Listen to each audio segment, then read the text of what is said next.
Hi friends.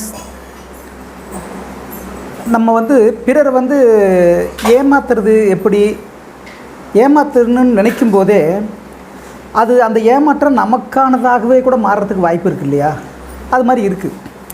ஒரு கிராமத்தில் ராமசாமி கந்தசாமின்ட்டு 2 பேர், எதிர்த்த வீடு. அந்த கிராமத்தில் 2 பேரும் விவசாயம் பண்ணிகிட்ருக்காங்க. அப்போது 2 பேர்த்து மாடும் பக்கத்தில் இருக்கிற வயல்களில் அந்த காட்டு பக்கம் போய் மேயறது உண்டு. அப்படி மேய்ச்சிட்டு இருக்கும்போது என்ன பண்ணியிருக்காங்க,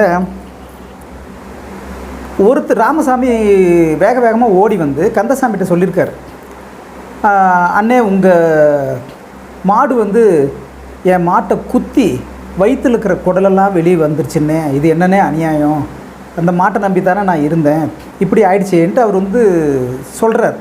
ஓடி பதட்டத்தில் சொல்கிறார். அப்போது கந்தசாமி சொன்னார், ராமசாமி அந்த மாட்டுக்கு நான் சொல்லி கொடுத்து அது குத்தலை, அது வாயில்லாத ஜீவன், ஏதோ அறிவில்லாத அப்படி பண்ணிடுச்சுப்பா, அதுக்கு நான் என்ன பண்ண முடியும் அப்படின்னு அவருடைய வாதத்தை வச்சார். அப்போது ராமசாமி யோசிச்சுட்டு சொன்னாராம் ஒரு வார்த்தை, அண்ணா நீங்கள் சொல்கிறது கரெக்டு தான், வாயில்லாத ஜீவன், அதுக்கு ஒன்றும் தெரியாது தான், ஆனால் ஏன் வாய் தவறி வந்துருச்சு.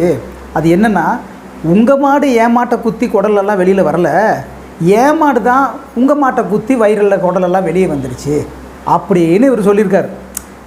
கோச்சிக்காதண்ணே, அது வாயில்லாத ஜீவன் தான், நீங்கள் சொன்னது கரெக்டு தான், நான் போயிட்டு வரேன்னு சொல்லிட்டு வீடு கிளம்பிட்டார்.